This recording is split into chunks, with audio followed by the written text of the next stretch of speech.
গণভবনে আওয়ামী লীগের সভানেত্রী শেখ হাসিনার সভাপতিত্বে 14 দলীয় জোটের বৈঠকে জামায়াত এবং শিবিরের রাজনীতি নিষিদ্ধের সিদ্ধান্ত নেওয়া হয়েছে। সভাপতিত্ব যিনি করেছেন অর্থাৎ আওয়ামী লীগের সভানেত্রী শেখ হাসিনা, তিনি আবার সরকারের প্রধান। সুতরাং প্রধানমন্ত্রী হিসেবে তিনি স্বরাষ্ট্রমন্ত্রী এবং আইনমন্ত্রীকে নির্দেশ দিয়েছেন যাতে অতি দ্রুত তারা এই সিদ্ধান্ত বাস্তবায়ন করতে পারেন। 2014 সালের পর থেকে এখন পর্যন্ত টানা 3 বার যেহেতু তারা জনগণের ভোট ছাড়া অবৈধভাবে একক সংখ্যাগরিষ্ঠতা নিয়ে সংসদে আছে, ফলে সংসদকে ব্যবহার করে তারা যে কোনো সিদ্ধান্ত নিতে পারে। এখন জামায়াত এবং শিবিরের রাজনীতি নিষিদ্ধ করার সিদ্ধান্ত হয়েছে, ভবিষ্যতে বিএনপি কিংবা অন্য যে কোনো রাজনৈতিক দলের রাজনীতি নিষিদ্ধের সিদ্ধান্ত হতে পারে, তারা করতে পারে এবং আনুষ্ঠানিকভাবে রাজনৈতিক দল নিষিদ্ধ তারা করতে পারে। এমনটা হয়েছিল, আওয়ামী লীগ তো এর আগে এরকম সিদ্ধান্ত নিয়েছিল 1975 সালে। ফলে আবারও চায়না মডেলে একদলীয় রাষ্ট্রে পরিণত করতে ভবিষ্যতে আরও অনেক রাজনৈতিক দল কিংবা সবগুলো রাজনৈতিক দলকেও নিষিদ্ধ করা হতে পারে, এতে অবাক হবার কিছু নেই। কিন্তু বিষয়টা হলো, এমন একটা সময়ে এই সিদ্ধান্তটা নেওয়া হয়েছে যখন সর্বোচ্চ 5% মানুষ, অর্থাৎ যারা সরাসরি এই সরকার এবং আওয়ামী লীগের সুবিধাভোগী, এই 5% মানুষ ছাড়া দেশের 95% মানুষ আওয়ামী লীগকে ঘৃণা করে, সরকারকে ঘৃণা করে, সরকারের বিরুদ্ধে যাদের অবস্থান, এবং আওয়ামী লীগ এবং সরকারের বিরুদ্ধে যারা অবস্থান নেয় তাদেরকে তারা গ্রহণ করে। ফলে এমন একটা সময়ে জামায়াত এবং শিবিরের রাজনীতি নিষিদ্ধ করা মানে হলো দেশের 95% মানুষ এখন তাদেরকে গ্রহণ করবে। তাতেও কিছু করবার নেই, কারণ দেশের জনগণ যে কোনো ব্যক্তিকে বা যে কোনো সংগঠনকে গ্রহণ করতেই পারে। কিন্তু বিষয়টা হলো, আওয়ামী লীগ কিংবা 14 দলীয় জোট কিংবা যদি আমরা বলি আওয়ামী লীগ সরকার, এই সিদ্ধান্তের মধ্য দিয়ে প্রকৃতপক্ষে জামায়াত এবং শিবিরকে সারা দেশের মানুষের মধ্যে, দেশের কমপক্ষে 95% মানুষের মধ্যে একটা গ্রহণযোগ্য দল হিসেবে, তাদের রাজনীতিকে একটা গ্রহণযোগ্য রাজনীতি হিসেবে প্রতিষ্ঠা করছে। সেটাও তারা করতে পারেন, কারণ এই মুহূর্তে তাদের হাতে অন্য কোনো অপশন নেই, কারণ একটা ন্যারেটিভ প্রতিষ্ঠা করতে হবে। আপনি যেভাবে সাধারণ শিক্ষার্থীদের গ্রেফতার করছেন, ফলে এখন কোনো একটা দলের রাজনীতি নিষিদ্ধ করে সেই রাজনৈতিক দল কিংবা সেই ছাত্র সংগঠনের ট্যাগ দিয়ে এই শিক্ষার্থীদের গ্রেফতার করা হবে, তাদেরকে বিভিন্ন মামলায় গ্রেফতার দেখানো হবে, পরবর্তীতে বিচারের নামে নাটক সাজানো হবে, প্রহসন করা হবে এবং এই শিক্ষার্থীদের বিভিন্ন মেয়াদে হয়তোবা কারাদণ্ড দেওয়া হতে পারে, কাউকে কাউকে হয়তোবা গুম করে ফেলা হবে, কাউকে হয়তোবা খুঁজেই পাওয়া যাবে না, হতে পারে। এই সরকারের আমলে গত 16 বছরে এমন অনেকবার হয়েছে। ফলে একটা ন্যারেটিভ তৈরি করার দরকার ছিল।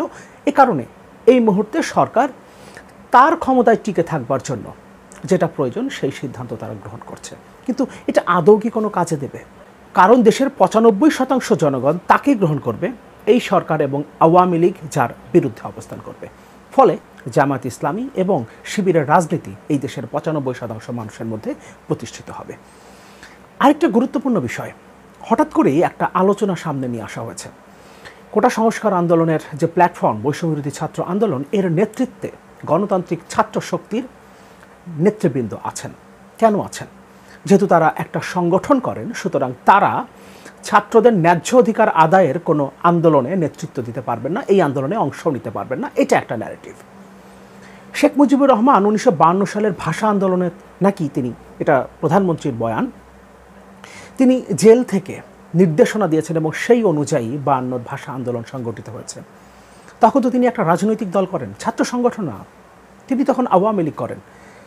আওয়ামী লীগের একজন নেতা হয়ে তিনি যদি 52 ভাষা আন্দোলনের নেতৃত্ব দিতে পারেন জেলে থেকে, সেখান থেকে তিনি যদি নির্দেশনা দিতে পারেন, তাহলে একটা ছাত্র সংগঠনের নেতা বা কর্মী তারা কেন ছাত্রদের কিংবা দেশের সাধারণ মানুষের একটা ন্যায্য অধিকারের দাবিতে রাজপথে আসতে পারবে না, সেই আন্দোলনকে নেতৃত্ব দিতে পারবে না?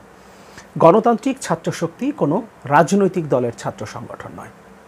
কিন্তু প্রশ্ন হলো, তারা যদি কোনো রাজনৈতিক দলের ছাত্র সংগঠন হতো, তাহলেও কি তারা সেটা করতে পারে না? একটা ন্যায্য অধিকারের দাবিতে কোনো আন্দোলনে তারা নেতৃত্ব দিতে পারে না, তারা অংশ নিতে পারে না? 69-এর গণ অভ্যুত্থানে ছাত্রলীগ অংশ নেয়নি, কিংবা এখন যে আন্দোলনটা হচ্ছে কোটা সংস্কার আন্দোলন কিংবা বৈষম্য বিরোধী ছাত্র আন্দোলনের যে কর্মসূচিগুলো হচ্ছে, সেখানে বাধা দিচ্ছে কে? এর কাউন্টার পার্টকে? এর কাউন্টার পার্ট আওয়ামী লীগের ছাত্র সংগঠন ছাত্রলীগ। তাহলে একটা রাজনৈতিক দলের ছাত্র সংগঠন যদি এই আন্দোলনের বিপরীত পার্ট হতে পারে, তাহলে এই আন্দোলনের নেতৃত্বে কেন কোনো ছাত্র সংগঠন থাকতে পারবে না? যদি সেটা একটা রাজনৈতিক দলের ছাত্র সংগঠন হয়, সেও কেন থাকতে পারবে না? এই দেশে যত গণ আন্দোলন হয়েছে, 69-এর গণ অভ্যুত্থান, কিংবা তার আগে 52-র ভাষা আন্দোলন, 62-র শিক্ষা আন্দোলন, পরবর্তীতে 71-এর মুক্তিযুদ্ধ, এমনকি 70-এর নির্বাচনও তো ছাত্রলীগের উপরে ভর করে আওয়ামী লীগ জিতেছে। ছাত্রলীগের উপর ভর করে, সিরাজুল আলম খানদের উপরে ভর করে আওয়ামী লীগ জিতেছে। 71-এর মার্চে যতগুলো ঘটনা ঘটেছে প্রত্যেকটাই তো ছাত্রলীগের। তখনকার ছাত্রলীগ, যে ছাত্রলীগ পরবর্তীতে দেশ স্বাধীনের পর আওয়ামী লীগ করেনি, এটা আবার আমাদেরকে মাথায় রাখতে হবে।